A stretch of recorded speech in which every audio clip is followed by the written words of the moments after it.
നമ്മുടെ വീടിൻ്റെ പുറകെ നമ്മൾ ഒന്ന് കാസ്റ്റ് ചെയ്യാനായിട്ട് പോകുന്നത്. അപ്പോൾ നമ്മൾ എടുത്തിരിക്കുന്ന ഫ്രോഗ് എന്ന് പറഞ്ഞാൽ ലോർ ക്രാഫ്റ്റിൻ്റെ പിഗി എന്ന് പറയുന്ന ഫ്രോഗ് എടുത്ത് നമ്മുടെ ഷിമാനോ CNAയുടെ റീല്, പിന്നെ ഡൈവ ജൂപ്പിറ്റർ സഫാരിയുടെ സ്റ്റിക്ക്, ബ്രൈഡ് ആണെങ്കിൽ 27mm ടോമൻ എന്ന് പറയുന്ന ബ്രൈഡ്. നമുക്കൊന്ന് കാസ്റ്റ് ചെയ്ത് നോക്കും. വളരെ ചെറിയ ഫ്രോഗ് ആണെങ്കിലും നല്ല ലോങ് കാസ്റ്റിംഗ് കിട്ടുന്നൊരു ഫ്രോഗ്, അടിയിൽ തന്നെ വെയിറ്റ് ഉള്ളതുകൊണ്ട്.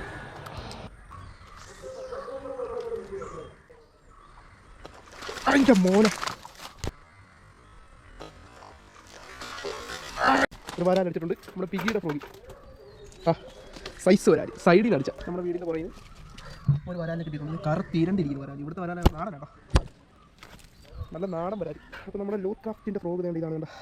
ഓക്കെ, അപ്പോൾ ഇതൊന്ന് ജസ്റ്റ് ഒന്ന് റെഡിയാക്കാം. ഇതിങ്ങനെ ഒന്ന് വെച്ചിട്ട് നേരെ ഓപ്പോസിറ്റ് ഇങ്ങനെ വെച്ചാൽ മതി. എന്നിട്ട് പയ്യെ വലിച്ചു കഴിഞ്ഞാൽ നമുക്ക് പഴയ സ്ഥിതിയിലായി. ഇപ്പോൾ ഇതിൻ്റെ വെയിറ്റ് ഇത് അടിയിലായി, അതുകൊണ്ട് ലോങ് കാസ്റ്റിംഗ് നല്ലോണം കിട്ടും.